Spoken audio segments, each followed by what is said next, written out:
আমরা বর্তমান সময় প্রত্যেকেই হয়তো বা ভারাক্রান্ত হৃদয়ে আছি। এই হৃদয়ের একটা চাপা কষ্ট আমরা লালন করে যাচ্ছি। কেন? আমাদের মুসলিম ভাই, ফিলিস্তিনের ভাইয়েরা, গাজার ভাইয়েরা দিন দিন তারা শহীদের কাতারে তাদের সংখ্যা বৃদ্ধি পাচ্ছে। কত মা তাদের সন্তান হারাচ্ছে, কত বাবা তাদের সন্তান হারাচ্ছে, কত দুগ্ধপোষ্য শিশু শহীদ হয়ে যাচ্ছে যাদের কোনো ধরনের কোনো অপরাধ নেই। তাদেরকে ওপর থেকে বম্বিং করে তাদেরকে শহীদ করে দেওয়া হচ্ছে। ওই দিন একটা স্ট্যাটাস আমি পড়েছিলাম যে বাবার কাছে ফোন আসছে যে আপনার সন্তান হসপিটালে রয়েছে, মুমূর্ষ অবস্থায় বাঁচতেও পারে, নাও বাঁচতে পারে। সে সন্তানকে দেখার জন্য হসপিটালে গেছে, গিয়ে দেখে ওখানে সন্তানের কোনো অস্তিত্ব নেই, সেখানে ডাক্তারেরও কোনো অস্তিত্ব নেই, হসপিটালও নেই। তার মানে বম্বিং করে হসপিটালটা সহ সেখানে কি করা হয়েছে, একেবারে ধূলিসাৎ করে দেওয়া হয়েছে। এই হলো সেখানকার অবস্থা। অথচ এই মসজিদে আকসা বা ফিলিস্তিন, এটা হলো মুমিনদের জন্য, ইসলামের বা মুসলমানদের তৃতীয় সর্বোচ্চ ধর্মীয় স্থান। প্রথম কাবা, এরপরে মসজিদে নববী, তারপরে হলো মসজিদে আকসা। এই তৃতীয় সর্বোচ্চ ধর্মীয় স্থান, সেটার যদি এই অবস্থা হয়, আমরা মুসলমান হয়ে কি দায়িত্ব পালন করলাম বা আমাদের কি করণীয় আছে সেখানে?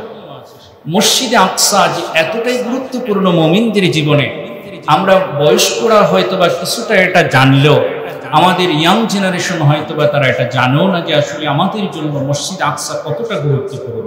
জ্ঞান কোর্স বাংলাপিডিয়ার তথ্য অনুযায়ী আমরা যদি জানি, তাহলে 1584 সালের 10ই মার্চ বা 11ই মার্চ থেকে বাংলা সন প্রবর্তন করেন সম্রাট আকবর। সূর্যবর্ষ হিসাবে তিনি গণনা শুরু করেন। এই সনটি যখন তিনি প্রবর্তন করেন, তখন এই সনটির নামকরণ করা হয় ফসলি সন। পরবর্তীতে এই নামটি বঙ্গাব্দতে পরিচিতি লাভ করে বা এটাকে চেঞ্জ করে দেওয়া হয়। এই যে বাংলা নববর্ষ, এটার মূল উদ্দেশ্য ছিল যে সাধারণ কৃষক কর্তৃক বা যে খাজনাটা উত্তোলন করা হয়, সেটা যেন বছরের শেষে প্রদান করতে পারে এবং জমিদাররা যেন আবার তাদের জায়গা জমি বা অন্যান্য জিনিসপত্র কৃষকদের কাছে বছরের শুরুতে প্রদান করতে পারে। এরকম একটা বিষয় ছিল, খাজনা আদান প্রদানের একটা বিষয় ছিল এই সৌরবর্ষের সাথে সম্পর্কিত। কিন্তু এই সৌরবর্ষটা কিন্তু এখন আর সেই অবস্থার ভিতরে নেই। এই অবস্থাটা একটা সময় আমরা তো বয়সে ছোট, আমাদের ছোটবেলায় আমরা হালখাতার একটা প্রচলন দেখেছি। সেটা ছিল পহেলা বৈশাখের সাথে সম্পৃক্ত। এই যে আদান প্রদানের একটা বিষয় ছিল পহেলা বৈশাখের সাথে সম্পৃক্ত, কিন্তু সেই হালখাতা বা সেই আদান প্রদানের, খাজনা প্রদানের যে একটা বিষয়, সেটা কিন্তু এখন আর এই পহেলা বৈশাখের সাথে কোনো ধরনের কোনো সম্পৃক্ততা নেই, যেভাবে এই পহেলা বৈশাখটাকে বর্তমানে উদযাপন করা হয় বা পালন করা হয়। এই জন্য সম্মানিত হাজিরিন, যেইভাবে এই পহেলা বৈশাখটাকে আমরা এপার বাংলা ওপার বাংলা যাই বলি না কেন, কোনোভাবেই এটা মুসলমানদের সংস্কৃতির সাথে, ইসলামের বিধানের সাথে এটা যায় না। আবার আমরা অনেক সময় নামাজি কিছু মোমেনদেরকেও পাই যে আসলে এটা দেশীয় সংস্কৃতি, ইসলামকে এখানে মেলানো যাবে না। কিন্তু মোমিনদের জীবনে আগে হলো শরিয়া, তারপরে হলো তার অন্য বিষয়। আমি এমন উৎসব পালন করতে পারি যেটা আমার শরীয়ত সাপোর্ট করে, সমর্থন করে, কিন্তু এই পহেলা বৈশাখের যে কালচার, যে উদযাপনের পদ্ধতি, এটা কোনোভাবেই মুমিনদের ইসলামের সাথে যায় না। এটা সম্পূর্ণই সাংঘর্ষিক। বর্তমানে বাংলা নববর্ষ উদযাপনের নামে এখানে আমরা দেখতে পাই বিভিন্ন দেবদেবী, বিভিন্ন তারপরে পূজার যে বিষয়গুলো থাকে, সেটার অনেক কিছু এখানে আমরা দেখতে পাই। আমরা যদি দেখি যে আসলে পহেলা বৈশাখটাকে যখন পালন করা হয়, এটা কিন্তু চৈত্র মাসের শেষ, যেখানে একটা হিন্দুদের পূজা আছে, মানে চৈত্র সংক্রান্তি। চৈত্র সংক্রান্তিতে হিন্দুরা কিন্তু দুইটা পূজা করে, একটা হলো গণেশ পূজা আর একটা হলো ঘট পূজা। এই দুইটা পূজা তারা করে।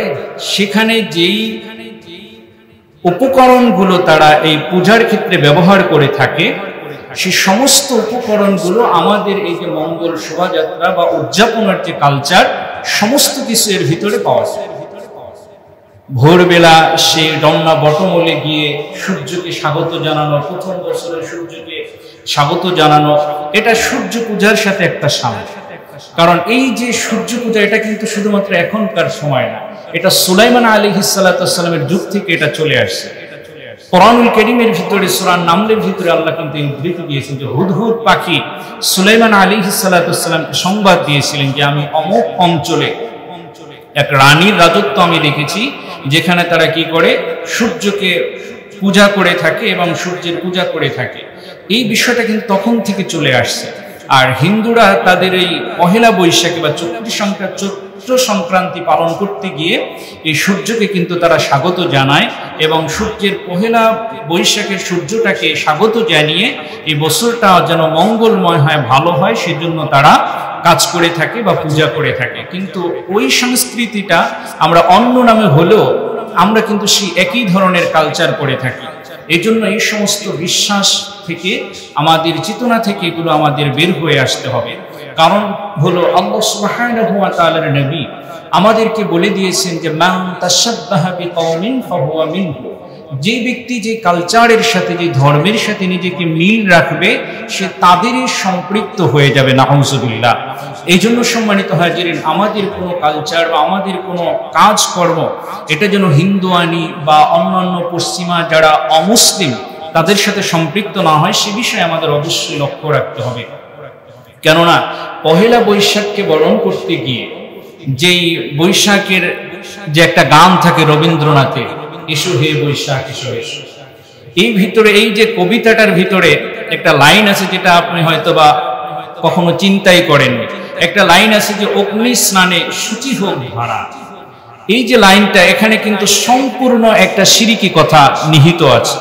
অগ্নি এটা তো আমরা সবাই বুঝি আগুন, স্নান মানে গোসল, শুচি মানে পবিত্র হোক, ধরা মানে পৃথিবী। তাহলে এই অর্থটা হলো যে তারা বোঝাতে চায় বৈশাখ তুমি এসে পৃথিবীকে আগুন দিয়ে পবিত্র করে দাও, নাউযুবিল্লাহ। তাহলে মুমিন কখনো আগুন দিয়ে পবিত্রতা অর্জন করে না, হিন্দুরা করে থাকে। দেখবেন কোন একটা দোকান তারা খুললে প্রথমে কি করে, আগুনের উপরে হাত রেখে এরপরে মাথায় একটা মোছা দেয়। এরপরে বিয়ের সময় তারা আগুনকে সাক্ষী রেখে বিয়ে করে। এরপরে মারা গেলে তাদের যে কি বলে ওটাকে দাহ করে আগুন দিয়ে, কেননা যে আগুন দিয়ে পুড়িয়ে তাকে পবিত্র করে এরপরে দাহ করা হলো। এই সম্পূর্ণ কালচারটা কিন্তু একটা হিন্দুয়ানি কালচার। এই জন্য এই বিষয়গুলো থেকে বা এই গান শোনা বা বলা থেকে কিন্তু আমাদের বের হয়ে আসতে হবে, কেননা এটা মুসলমানদের সাথে কখনোই যায় না। দ্বিতীয় আরেকটা পদ্ধতি হলো পহেলা বৈশাখ উদযাপনের, সেটা হলো মঙ্গল শোভাযাত্রা। এই নামের ভিতরেই তো আমরা শিরিক খুঁজে পাই, কারণ কোনো শোভাযাত্রা আমাদের জীবনে কোনো মঙ্গল বয়ে আনতে পারে না, কোনো স্লোগান, কোনো মিছিল আমাদের জীবনে মঙ্গল বয়ে আনতে পারে না। শুধুমাত্র আল্লাহ যেখানে মঙ্গল দেন সেখানেই হতে পারে। এই জন্য সম্মানিত হাজিরিন, মঙ্গল শোভাযাত্রায় যে সমস্ত আকৃতি, মূর্তি বা যে সমস্ত ছবি, কার্টুন সেখানে ব্যবহার করা হয়, পেঁচার ছবি বা অন্যান্য জিনিসগুলো, এগুলো সম্পূর্ণটাই হিন্দুয়ানি কালচার থেকে এসেছে। এই জন্য এই শোভাযাত্রা নামক যা কিছুই হয়, এখান থেকে আমাদের বের হয়ে আসতে হবে যে শোভাযাত্রা করলে আমাদের পুরো বছর ভালো যাবে, সকালবেলা পান্তা ইলিশ খেলে ভালো বাঙালি হয়ে গেলাম। এই ধরনের কোনো কালচার ইসলাম আমাদেরকে শিক্ষা দেয় না। ইসলাম আমাদেরকে বলে আমার মঙ্গল অমঙ্গলের সম্পূর্ণ মালিক হলেন আল্লাহ সুবহানাহু ওয়া তাআলা। সূরা মায়েদার ৭২ নম্বর আয়াতে আল্লাহ বলছেন যে ইন্নাল্লাহা মান ইউশরিক বিল্লাহি ফাকাদ হারামাল্লাহু আলাইহিল জান্নাহ। আল্লাহ সুবহানাহু ওয়া তাআলা বলছেন যে নিশ্চয়ই যে ব্যক্তি আল্লাহর সঙ্গে কাউকে শিরিক করে, আল্লাহ পাক তার জন্য জান্নাতকে হারাম করে দেন। ওয়া মাওয়াহুন নার, এবং তাকে আল্লাহ সুবহানাহু ওয়া তাআলা তার ঠিকানাটা করে দেন জাহান্নাম। এইজন্য এই মঙ্গল শোভাযাত্রা এটা কিন্তু শিরকের সাথে সম্পৃক্ত একটা কাজ। এটা কিন্তু শিরিক করা, এটা হলো আল্লাহর কাছে সবথেকে ঘৃণিত একটা গুনাহ এবং বড় পাপের ভিতর একটা পাপ। এই জন্য শিরিক থেকে আমাদের বেঁচে থাকতে হবে। এই মঙ্গল শোভাযাত্রা এটা হলো শিরিকের গোডাউন। মাহু বিদুররিন ফালা কাশিফা লাহু ইল্লা হু। আল্লাহ বলছেন আমি আল্লাহ যদি তোমাকে কোনো কষ্ট দেন, তবে তিনি ব্যতীত সেই কষ্টকে অপসারণ করার দ্বিতীয় আর কেউ নেই।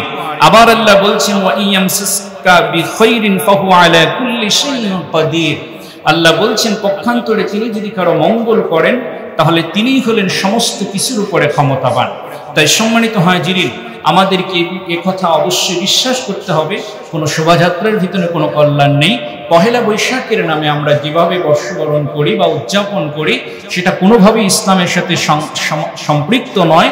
এই জন্য বয়স্করা তো আর সেখানে যায় না, যায় হলো যারা ইয়াং জেনারেশন আছে, যুবক কিশোররা আছে, তারা না এটাই যায়। এজন্য এখান থেকে বের হয়ে আসতে হবে।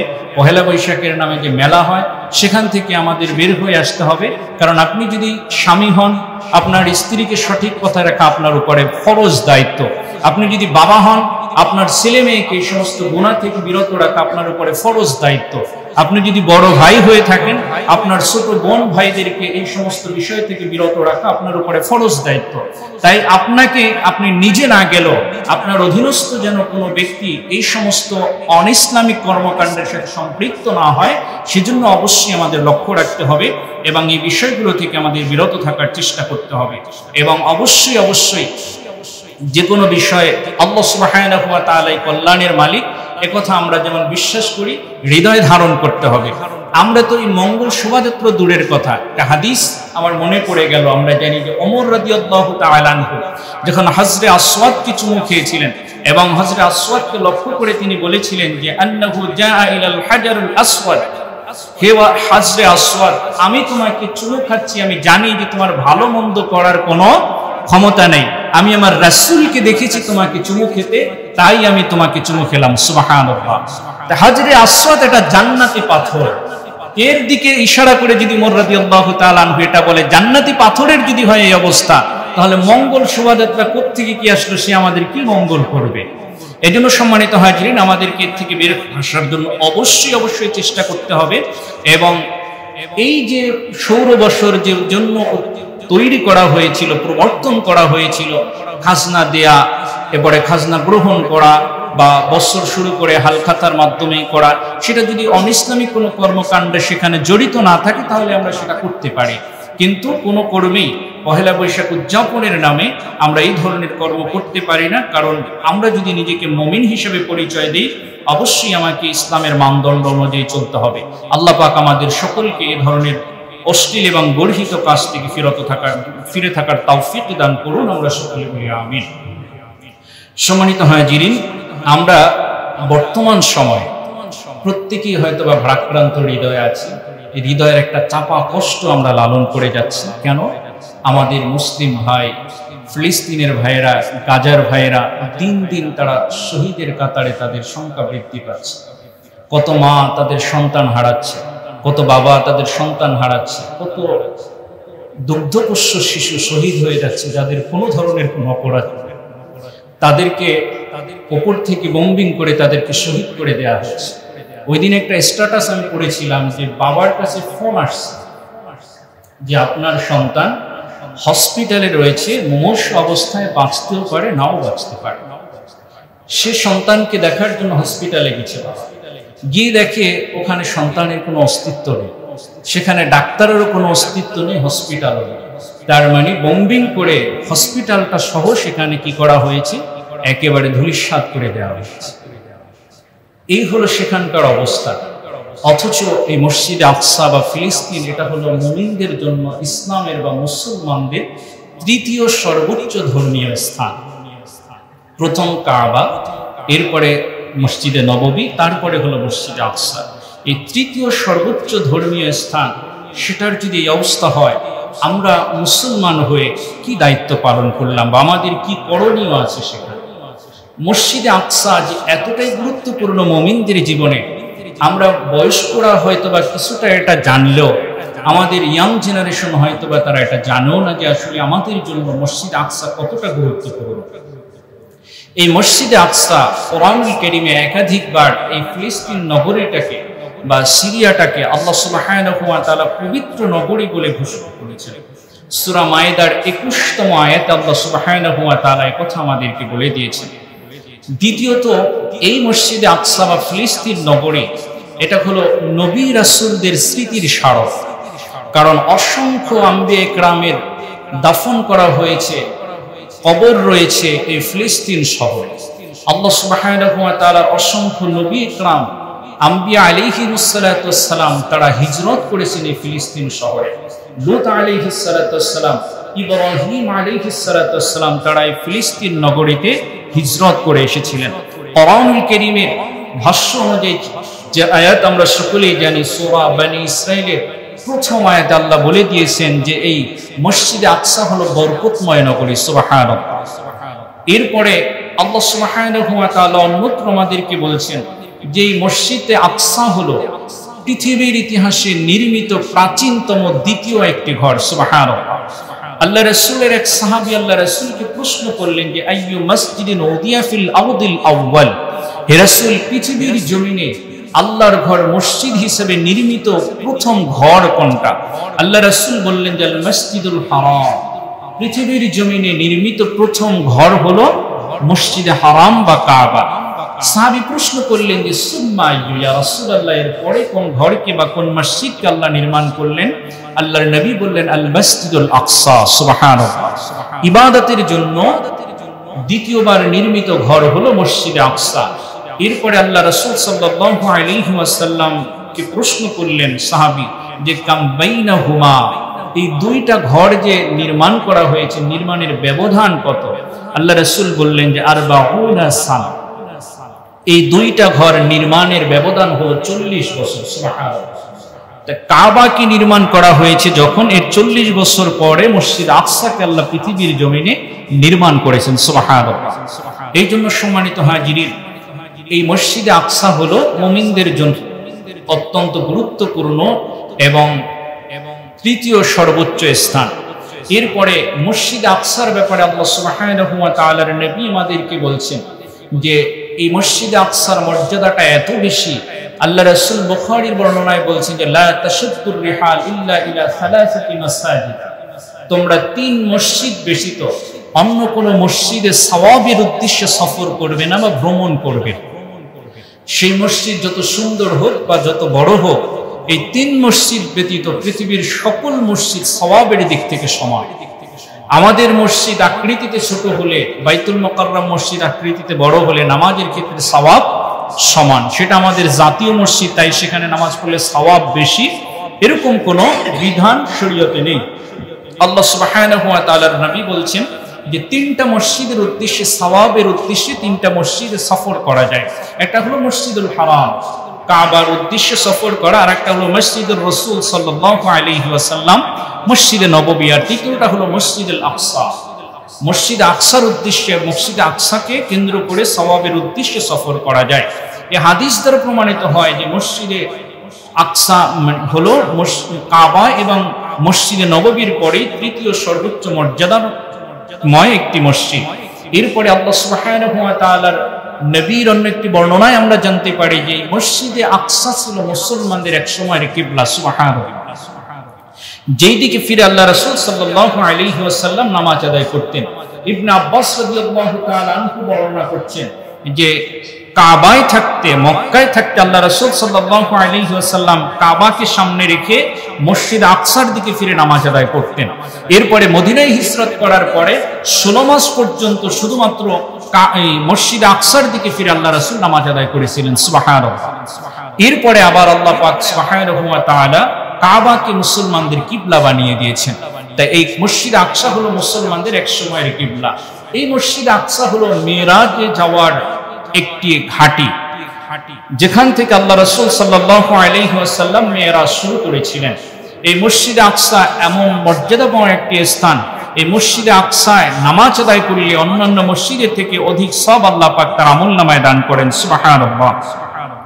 আল্লাহ রাসূল সাল্লাল্লাহু আলাইহি ওয়াসাল্লাম আমাদেরকে বলছেন যে as-salatu fil masjidil haram bi mi'ati alfi salatin, আল্লাহর নবী বলছেন যে ব্যক্তি কাবায় 1 রাকাত নামাজ আদায় করে এর বিনিময়ে আল্লাহ পাক তার আমলনামায় 1 লক্ষ রাকাত নামাজের সওয়াব দান করেন। সুবহানাল্লাহ।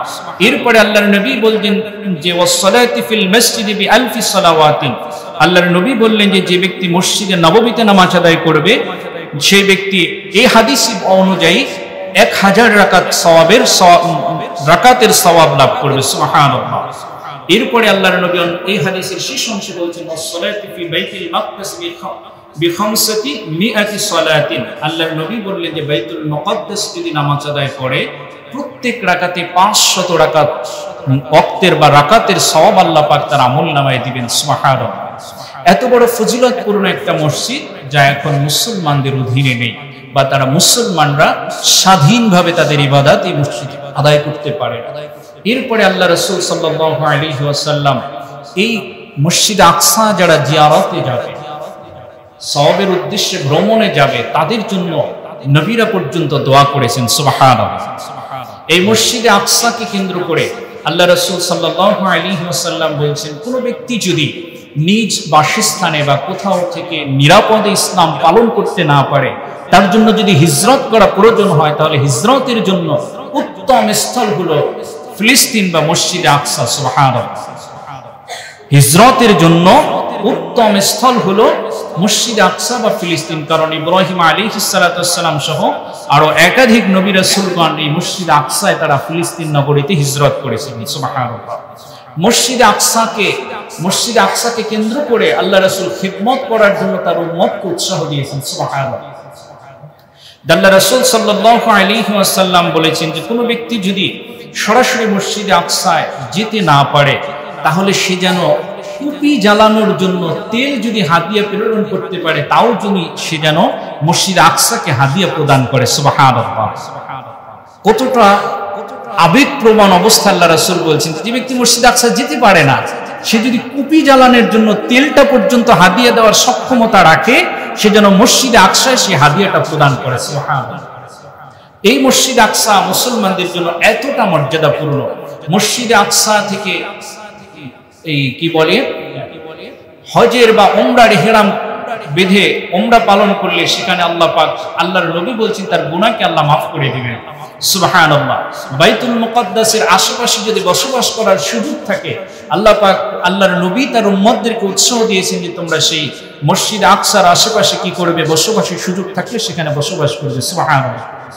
আল্লাহর নবী অন্য হাদিসে বলছেন যে মসজিদ আকসার আশেপাশে যদি তোমার, ওই নগরীতে যদি তোমার ইন্তেকাল করার অবস্থান হয়, সেটা তোমার জন্য উত্তম বা ভালো হবে। সুবহানাল্লাহ। এমনি ভাবে মসজিদ আকসার ব্যাপারে আল্লাহ রাসূল সাল্লাল্লাহু আলাইহি ওয়াসাল্লাম অসংখ্য হাদিসের ভিতরে আমাদেরকে এর মর্যাদা এবং গুরুত্ব সম্পর্কে তার উম্মতকে অবহিত করেছেন। কিন্তু দুঃখজনক হলেও সত্য, বর্তমান বিশ্বে 200 কোটি মুসলমান আমরা অবস্থান করছি। 800 কোটি মানুষ সম্ভবত বর্তমানে বিশ্বে রয়েছে। এর ভিতরে 200 কোটির বেশি হলো কি মুসলমান, যেটা মোট জনসংখ্যার প্রায় 25% হলো মুসলিম। আর যেই ইহুদিরা এই মসজিদে আকসাটাকে দখল করে নিয়েছে, আমাদের মুমিন ভাইদেরকে, ছোট ছোট শিশুদেরকে, নিষ্পাপ শিশুদেরকে বিনা কারণে, বিনা অপরাধে শহীদ করে ফেলছে, তাদের সংখ্যা কিন্তু একেবারেই নগণ্য। তারা সংখ্যায় 1% হবে। 80 লক্ষ ইহুদি ইসরায়েলে বসবাস করে। এই 80 লক্ষ ইহুদি, পুরো 200 কোটি মুসলমান, এই 80 লক্ষ ইহুদির ভয়ে সব মুসলিম শাসকরা চুপ করে বসে আছে, কেউ কোনো কথা বলছে না। আগে তো বোধহয় একটা নিন্দা প্রস্তাব তারা দিত, এখন সেই নিন্দা প্রস্তাব দেওয়াটাও বন্ধ করে দিয়েছে না। আল্লাহ রাসূল সাল্লাল্লাহু আলাইহি ওয়াসাল্লাম আবু দাউদের একটা হাদিসের ভিতরে আমাদেরকে বলছেন, সাওবান রাদিয়াল্লাহু তাআলা আনহু তিনি বর্ণনা করছেন, আল্লাহ রাসূল বলছেন, অচিরে মানুষেরা একটা প্লেটের ভিতরে খাবার গ্রহণ করার জন্য যেমনি ভাবে চতুর্পাশে তারা গোল হয়ে বসে, ঠিক তেমনি ভাবে মুসলিম জাতিকে বা তোমাদের বিরুদ্ধে অচিরেই সমস্ত অমুসলিমরা ঐক্যবদ্ধ হয়ে যাবে, একত্রিত হয়ে যাবে। সাহাবীদের ভিতরে এক সাহাবী প্রশ্ন করলেন, ইয়া রাসূলুল্লাহ, মুসলমানরা কি তখন সংখ্যায় কম থাকবে যে সবাই মিলে তাদের কিভাবে ঘিরে ধরবে? আল্লাহ রাসূল সাল্লাল্লাহু আলাইহি ওয়াসাল্লাম বললেন যে না, মুসলমানরা তখন সংখ্যা গরিষ্ঠ থাকবে বা সংখ্যার দিক থেকে অধিক থাকবে। সুবহানাল্লাহ। কিন্তু সংখ্যায় অধিক থাকা সত্ত্বেও যে কোনো প্লাবনে বা জোয়ারের সময় যেমনি ভাবে খড়কুটা ভেসে যায়, মুসলিম জাতি প্লাবনের মতো, খড়কুটার মতো অন্যান্য জাতিদের সামনে এভাবে অপমানিত বা লাঞ্ছিত অবস্থায় তাদের সামনে ভেসে যাবে। সেটা যেমন মূল্যহীন হবে, মুমিনরা বা মুসলিমরাও মূল্যহীন হয়ে যাবে। সাহাবা ইকরাম প্রশ্ন করলেন, ইয়া রাসূলুল্লাহর কারণ? আল্লাহ রাসূল বললেন, এর কারণ হলো আল ওয়াহন। আল্লাহ রাসূলের সাহাবারা বললেন, ইয়া রাসূলুল্লাহ ওয়াহন কি? আল্লাহ রাসূল সাল্লাল্লাহু আলাইহি ওয়াসাল্লাম বললেন, ওয়া হুব্বুদ দুনিয়া ওয়া কারাহিয়াতুল মাউত। হুব্বুদ দুনিয়া ওয়া কারাহিয়াতুল মাউত। মুসলমানদের এই পর্যায়ে অধঃপতনের মূল কারণ দুনিয়ার প্রতি অধিক মহব্বত এবং মৃত্যুকে ভয় করা বা মৃত্যুকে অপছন্দ করা। এই দুইটা কারণে মুসলমানদেরকে এমনি ভাবে তারা কি করবে? লাঞ্ছিত করবে, অপমানিত করবে। নবীর হাদিস আমরা আজকে দেখতে পাচ্ছি যে অক্ষরে অক্ষরে বাস্তবায়ন হয়ে যাচ্ছে। দুনিয়ার মোহে পড়ে দেখুন আজ আরব বিশ্বের যে অবস্থা, কেউ কোনো কথা বলছে না।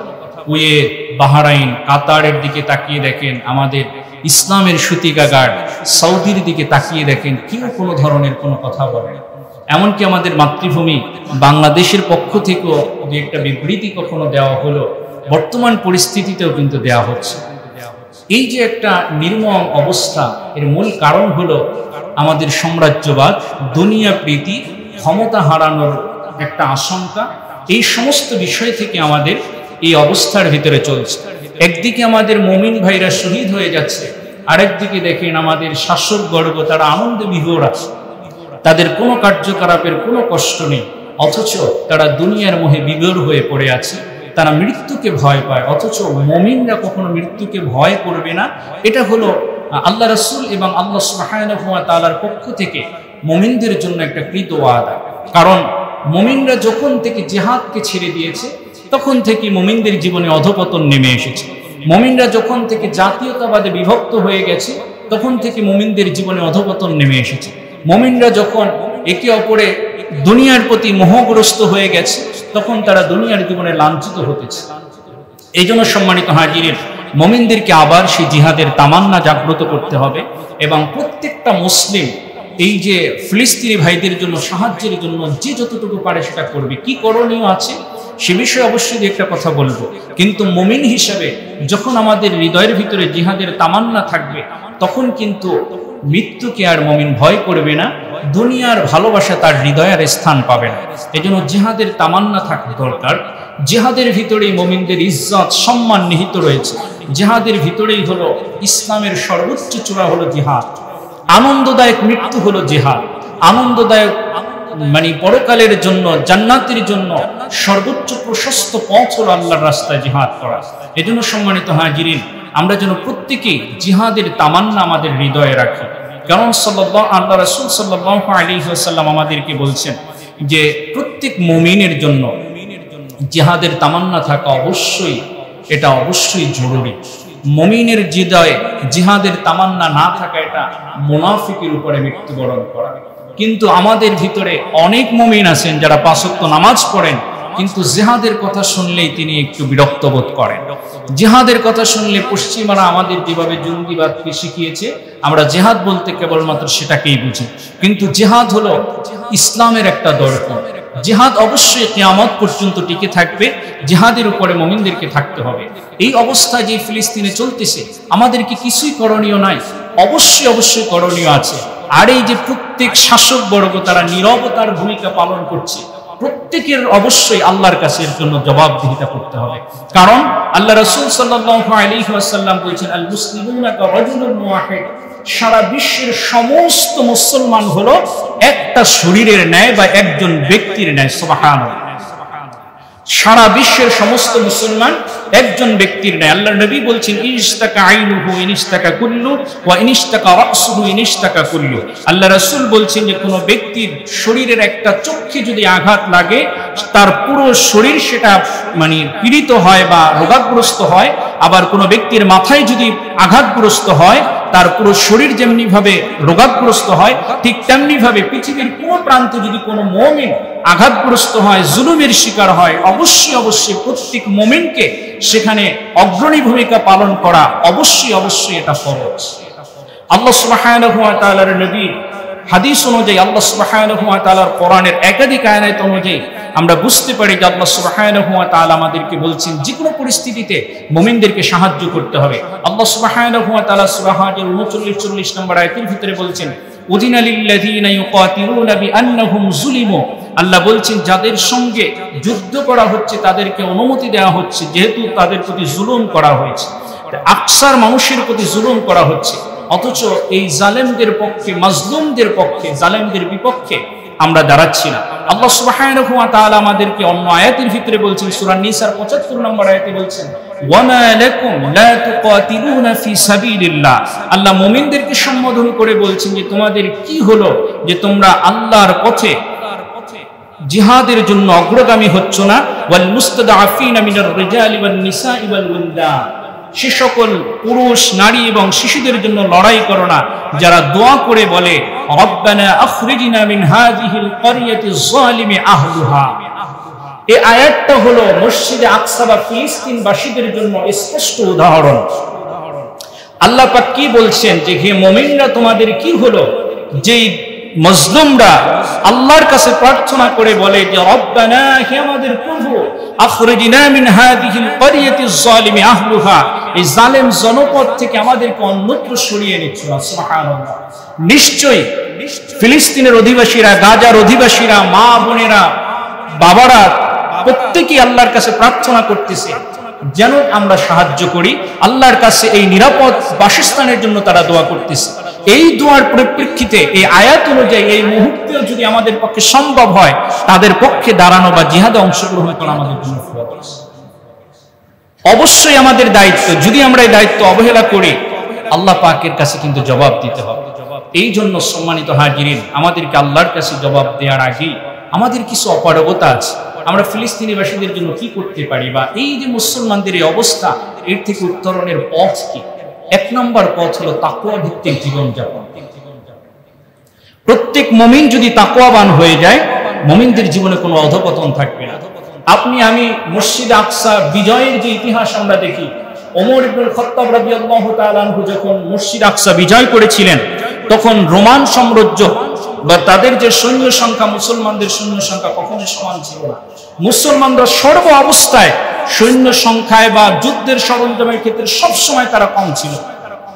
কিন্তু ওমর রাদিয়াল্লাহু তাআলা আনহু যখন ফিলিস্তিন নগরীতে প্রবেশ করবেন, তখন উটের যিনি রশি ধরা ছিলেন তিনি ছিলেন উটের পিঠের উপরে, আর ওমর রাদিয়াল্লাহু তাআলা আনহু উটের রশি ধরে ধরে মসজিদ আকসার দ্বারপ্রান্তে গিয়েছিলেন। ওমর রাদিয়াল্লাহু তাআলা আনহুকে সাহাবায়ে কেরাম বললেন, ইয়া আমিরুল মুমিনিন, আপনি এই অবস্থায় যদি মসজিদ আকসায় প্রবেশ করেন তাহলে অমুসলিমরা মনে করবে যে আসলে ইসলাম ধর্ম খুব একটা জৌলুসপূর্ণতা নেই। ওমর রাদিয়াল্লাহু তাআলা আনহু বলেছিলেন যে আমরা মুসলমানরা, আমাদের কোনো সম্মান, মান, ইজ্জত কিছুই ছিল না, সম্পূর্ণটাই আল্লাহ সুবহানাহু ওয়া তাআলা আমাদেরকে দিয়েছেন ঈমানের বদৌলতে, তাকওয়ার বদৌলতে। সুবহানাল্লাহ। তো এই মসজিদ আকসা আবার বিজয় হবে মুমিনরা যখন তাকওয়াবান হয়ে যাবে। গাজী সালাউদ্দিন আইয়ুবী রাহমাতুল্লাহি আলাইহি তিনি মসজিদ আকসাকে বিজয় করেছিলেন, তিনি তাকওয়ার মাধ্যমে বিজয় করেছিলেন।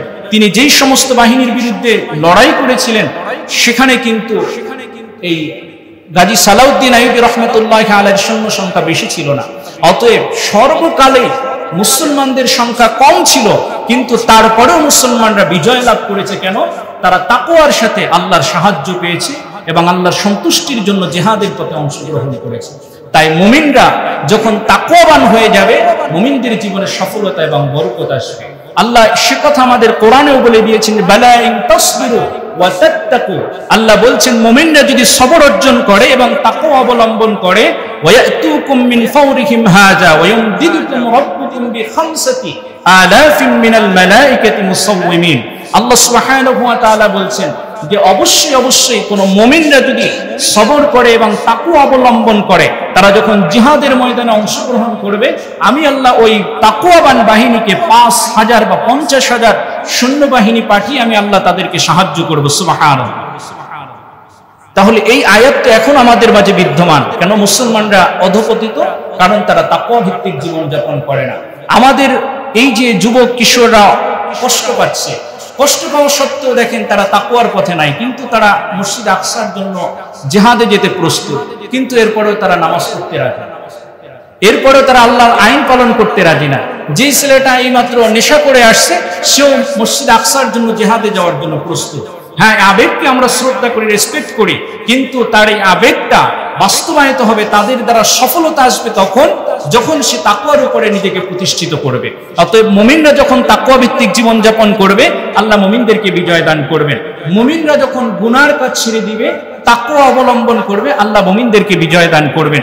মুমিনরা যখন তওবা করবে, আল্লাহ মুমিনদেরকে বিজয় দান করবেন। মুমিনরা যখন জিহাদের জন্য, আল্লাহর সন্তুষ্টির জন্য প্রস্তুতি গ্রহণ করবে, আল্লাহ মুমিনদেরকে বিজয় দান করবেন। এজন্য সম্মানিত হাজিরিন, আমাদেরকে অবশ্যই বিষয়গুলো লক্ষ্য রাখতে হবে। সর্বশেষ কথা, আমরা কেউ যদি কোনো কিছু না পারি, অবশ্য যেটা পারি সেটা হলো দোয়া। এই ক্ষমতাটা আমাদের প্রত্যেকের আছে। অতএব আমরা তাহাজ্জুদ করে আমরা তাদের জন্য দোয়া করি, এবং যখন যেভাবে সম্ভব তাদের ইসরায়েলের পণ্যগুলোকে বর্জন করা, এবং আর্থিকভাবে যদি একেবারে সঠিক কোনো তথ্য পাওয়া যায় যে এখানে অর্থ দিলে তাদের সাহায্যের জন্য পৌঁছবে, সেখানে আমরা অর্থ দিয়ে সহযোগিতা করতে পারি। এবং কোনো কিছুই যদি আমাদের পক্ষে সম্ভব না হয়, অন্তত আমরা তাদের জন্য হাত তুলে দোয়া করতে পারি। তাহাজ্জুদে আমরা তাদের জন্য দোয়া করতে পারি, রোজা অবস্থায় আমরা তাদের জন্য দোয়া করতে পারি। আল্লাহ রাসূল সাল্লাল্লাহু আলাইহি ওয়াসাল্লাম আমাদেরকে বলছেন, আদ-দুআউ সিলাহুল মুমিন, দোয়া হলো মুমিনের সর্বোচ্চ অস্ত্র। সুবহানাল্লাহ। এই জন্য সম্মানিত হাজিরিন, আমরা তাদের জন্য দোয়া করি, আল্লাহ যেন তাদেরকে জালেমদের হাত থেকে রক্ষা করেন, এবং আমাদের যে দায়িত্ব যে আমরা পালন করতে পারছি না, আমাদের যে অপারগতা, আল্লাহ যেন সে অপারগতাকে আমাদেরকে ক্ষমা করেন। এই অপারগতার কারণে যেন আল্লাহ পাক আমাদেরকে পরকালে এটার জন্য শাস্তির সম্মুখীন না করেন, কারণ যথেষ্ট আশঙ্কা আমাদের রয়েছে। আল্লাহর আইন এবং রাসূল সাল্লাল্লাহু আলাইহি ওয়াসাল্লামের হাদিস অনুযায়ী আমরা হয়তো সেগুলো করতে পারছি না। আল্লাহ আমাদেরকে সেগুলো করার তৌফিক দান করুন। আমরা সকলে বলি আমিন, সুম্মা আমিন, ওয়া আখিরু দাওয়ানা আলহামদুলিল্লাহি রাব্বিল আলামিন। সকলে দাঁড়িয়ে